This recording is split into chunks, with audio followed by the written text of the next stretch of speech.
Welcome to Culture Talk with Auntie Flo. This is a discussion on our African culture. We're talking about our identity, our customs, our values, our cultural diversity, and our heritage. The way we do things as an African people. Remember, you are an African.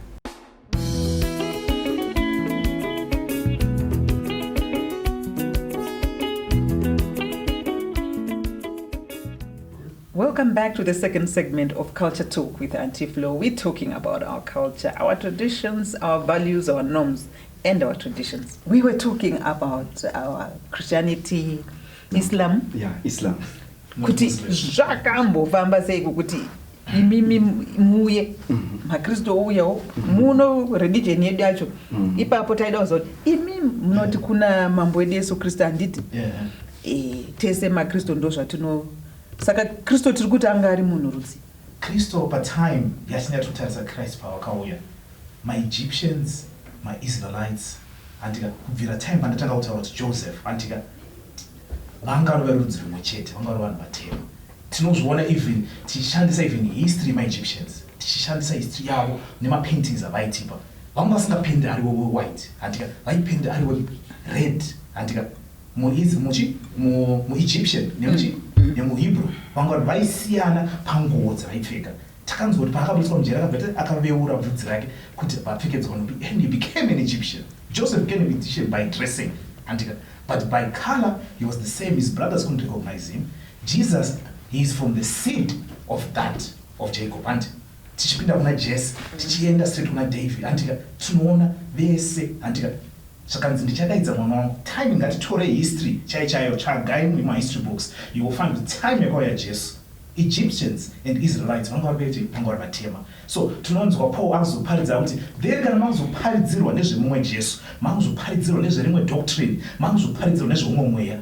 That means there is another Jesus being preached out there, and who is not the black Jesus, and who was killed on the cross and was made, and Simon of Cyrene. And what knows the Cyrene was an African country. Akatoshanya, akatomanikidzwa, akatokutorwa iwe ndotakura. Andika batsira mumwe wako uyu mutakure cross.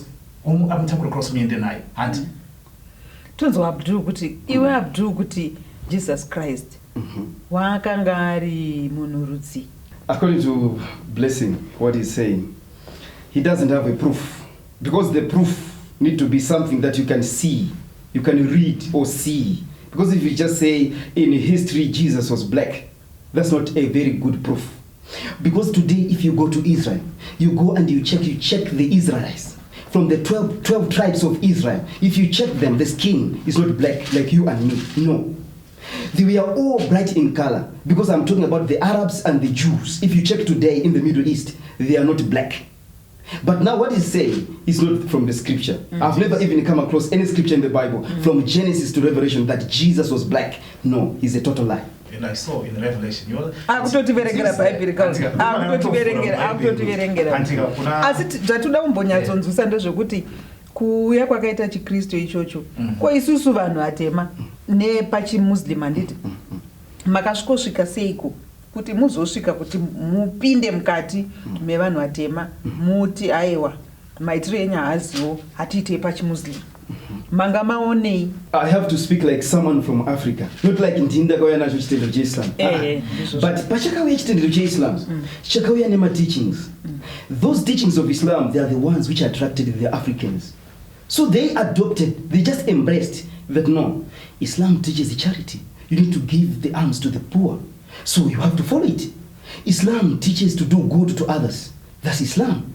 Islam teaches this. So I'm giving an example of what Islam brought, of which by then, even Christianity, when it came to Africa, it didn't even bring. For so long, even for 100 years, that Islam came in Africa, it didn't bring anything which Islam didn't bring it in Africa. I'm talking about one, hospitality. Muslims are the most hospitable people in Africa. If you check Muslim in Africa, they are the most charitable people in Africa.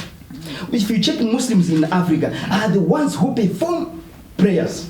The only religion in Africa which is the most practiced by people in Africa is Islam. If you check even by statistics today, you see that Islam is the only most practiced religion in Africa, not African tradition or Christianity.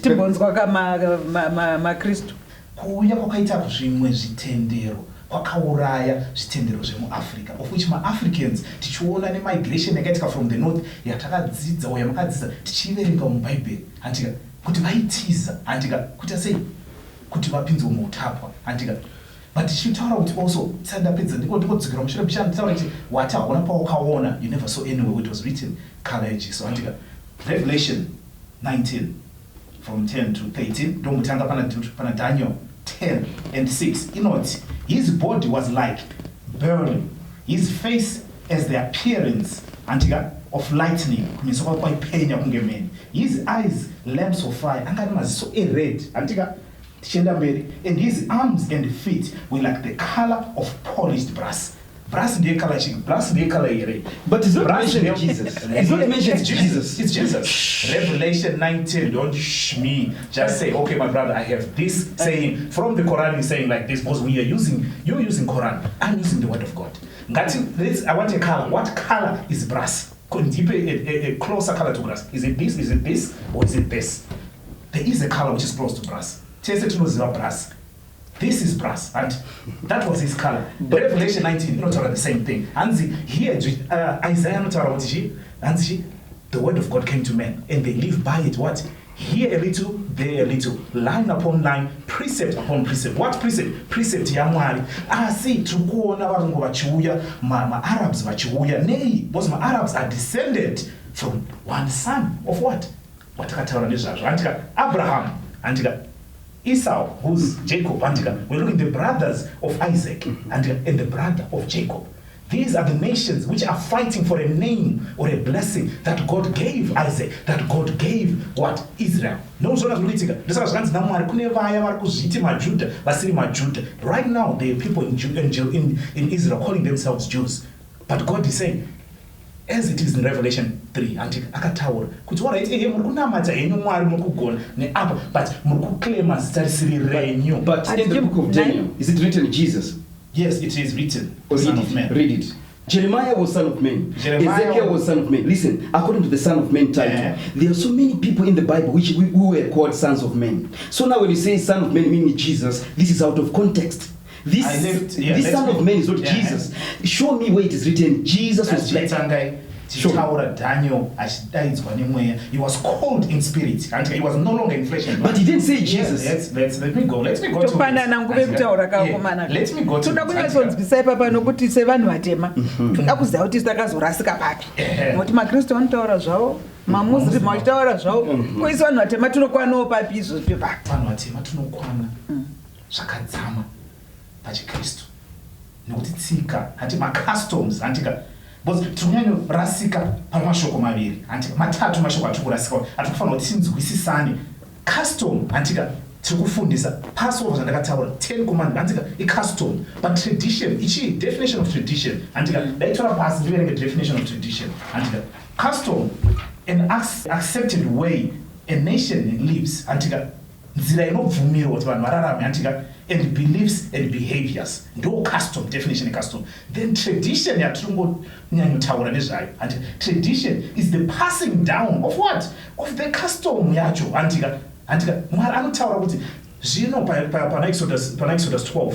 Akuvapa nezvekuchicho chisina mbiriso antika. Anoti vachakubvunza vana venyu kuti sei tiri kuchengeta Passover, sei tiri kuchengeta Feast of Unleavened Bread. Muchavatsanangura muvafundisa kuti izvi zvakaita ndopakauya dzikiniro yedu handi nokuti rufu rwakatityarika nekuti wakanga wazodzwa neropa. Saka tikuti Kristu ropa rake rapatiri handika, saka rufu nechiri pachichauya handika, our shield which is Jesus Christ tichatyarikwa. But nai blessing zvakazouya kamumashure izvi handiti isu vanhu vatemakati nemaitiro ataita upenyu hwedu iye zvine zvitoda kuti timbotimirei timboona kuti tingaite sei handiti. We take a short break.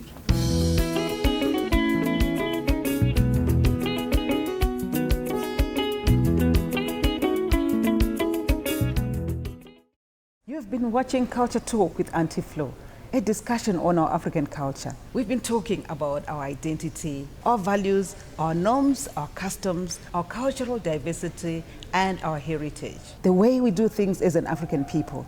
Remember, you are an African.